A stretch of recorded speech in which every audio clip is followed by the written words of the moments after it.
Hey y'all, it's Miss Johnson, back at it again. Today is the first video for Unit 4, which is about exponents. And we're going to go over the first 3 rules that we figured out in class. We're going to write them out in math and in English, and then we're going to do a couple examples. Your assignment is just this, but it's different examples and it's more of them. All right, let's jump in. What is the rule about multiplying similar base terms? The way we're going to write this in math is we're going to write a to the n times a to the m, so the same bases but different exponents. And the way we combine them is we add up the exponents, right? And again, in math, to simplify, or let's say to multiply similar bases, we add their exponents. Let's do it.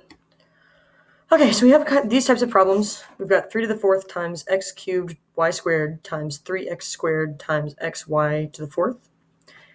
The first thing I want to point out is that we're going to simplify the similar bases, right? So we start with the 3's, and we say it's 3 to the 4th, 3 to the 2nd. So the final product is 3 to the 6th. We got that because it's 4 plus 2. Now we're going to look at the x's.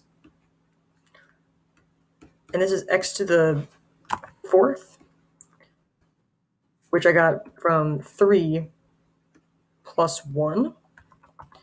The reason I did 3 plus 1 is because when an x is alone, like it is here, this 4 does not count for the x, it only counts for the y.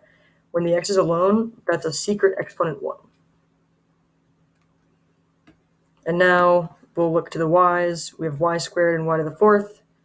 So we have y to the 6th, again, being 2 plus 4. I think the big revelation here is that if we have x, y to the 4th, that's the same as x to the 1 times y to the 4th. And it is not the same as x to the 4th times y to the 4th.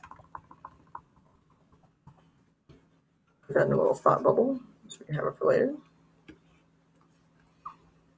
And then the next example I want to do is one with parentheses.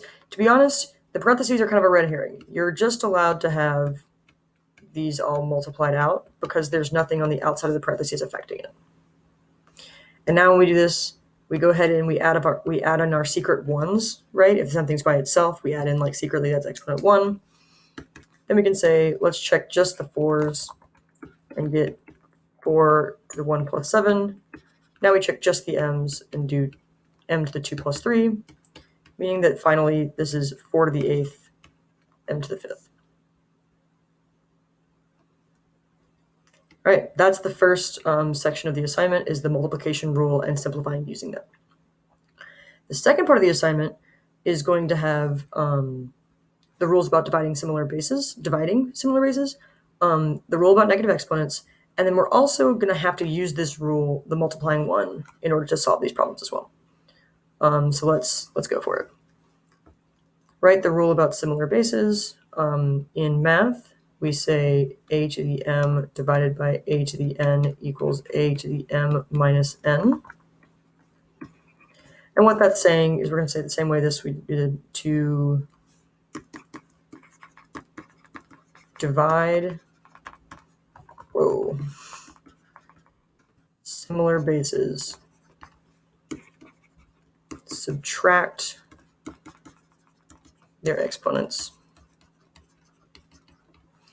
and then it's always the top minus the bottom. It's not the biggest minus the smallest, it's the one on top minus the one on bottom.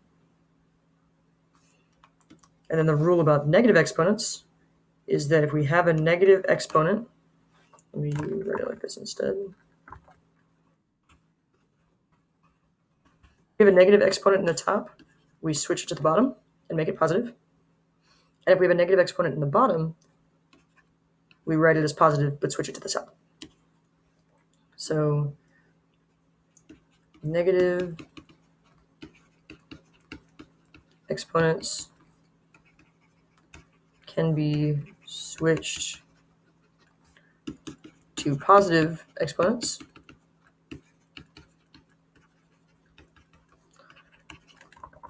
by flipping which side of the fraction they're on.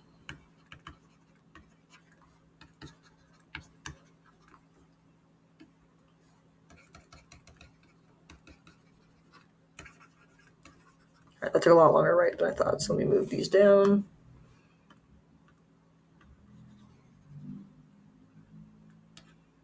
Boom. Make this huge. Okay, yeah, so when we divide, we subtract. When we multiply, we add.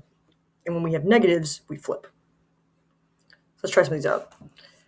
And again, we're only counting similar bases. So we only merge the x's with other x's. We only merge the y's with other y's. We only merge the a's with other a's, etc.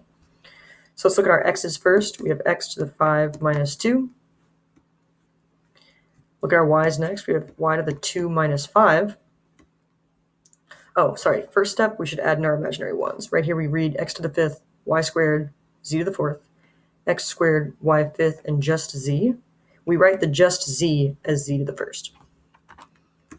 And then we get to say it's 4 minus 1. If we actually do the subtraction, we end up with this. And then we use our negative rule to say the x and the z stay in the numerator, the y gets put down to the denominator. And that's a finished question. Let's do another example. Here, we don't have any secret ones, so we're good there. We're going to say this is 3 to the 3 minus 2 times a to the 6th. There's no other a, so that's just going to stay there, times b to the 3 minus 2. We get 3 to the 1, a to the 6th, b to the 1. And then we can write this just as 3 a to the 6th b, because the secret ones don't really need to be there. All right, y'all, to be honest, that's the video. That's the notes. We can talk more about this in office hours if you need help. You can also email me or message me on Teams, either through our personal Teams chat, just like make a new chat with me, or you can go into our main classroom chat. Either way. All right, I'll see y'all on Monday.